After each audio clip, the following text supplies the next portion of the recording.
நிறுவனத்தை சேர்ந்த பங்குதாரர்களுக்கு அமலாக்கத்துறை அனுப்பிய சம்மனை செயல்படுத்த தடை விதித்து சென்னை உயர்நீதிமன்றம் உத்தரவு பிறப்பித்துள்ளது.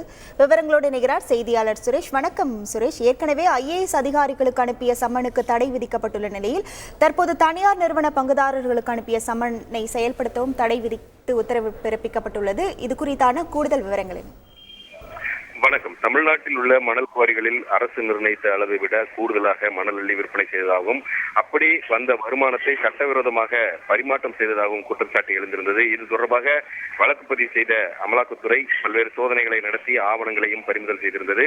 இது சம்பந்தமான விசாரணைக்கு ஆஜராகும்படி IAS அதிகாரிகளுக்கு சம்மன் அனுப்பப்பட்டது. அதை எதிர்த்து தொடரப்பட்ட வழக்கில் சம்மனுக்கு தடை விதித்து சென்னை உயர்நீதிமன்றம் உத்தரவு பிறப்பித்திருந்தது. இந்த நிலையில் இந்த வழக்கில் RS கன்ஸ்ட்ரக்ஷன்ஸ் என்ற நிறுவனத்தினுடைய பங்குதாரர்களான சென்னையை சேர்ந்த ராஜ்குமார், புதுக்கோட்டையைச் சேர்ந்த சண்முகம் ராமச்சந்திரன், திண்டுக்கல்லை சேர்ந்த ரத்னம் ஆகியோருக்கும் அமலாக்கத்துறை சம்மன் அனுப்பியிருந்தது. இந்த சம்மனை ரத்து செய்ய வேண்டும் என்று இவர்கள் தாக்கல் செய்த வழக்குகளை நீதிபதிகள் SS சுந்தர் மற்றும் சுந்தர் மோகன் அடங்கிய அமர்வு விசாரித்தது. இந்த விசாரணையின் போது மனுதாரர்கள் தரப்பில் முன்வைக்கப்பட்ட வாதம் என்னவென்றால், அமலாக்கத்துறையின் வழக்கில் தங்களுடைய பெயர் சேர்க்கப்படாத நிலையில சம்மன் அனுப்பப்பட்டிருக்கிறது, அவசர கதியில் இந்த வழக்கானது பதிவு செய்யப்பட்டிருக்கிறது என்று வாதிடப்பட்டது. ஆனால் அமலாக்கத்துறை தரப்பில் விசாரணை ஆரம்ப கட்டத்தில் இருப்பதால் மூவரும் விசாரணைக்கு ஒத்துழைக்க வேண்டும் என்று தெரிவிக்கப்பட்டது. இந்த சம்மனை ரத்து செய்யக்கூடாது என்றும் வாதிடப்பட்டது.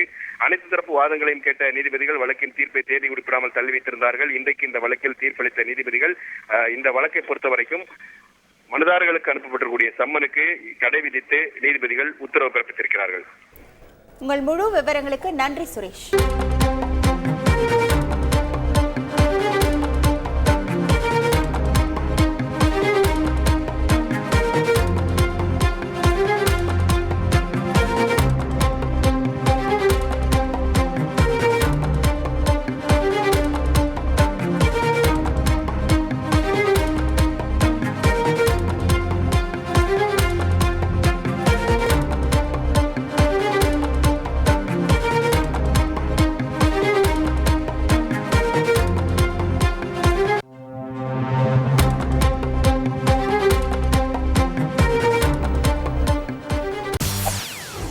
செய்திகளை உடனுக்குடன் தெரிந்து கொள்ள உடனே சப்ஸ்கிரைப் பண்ணுங்க.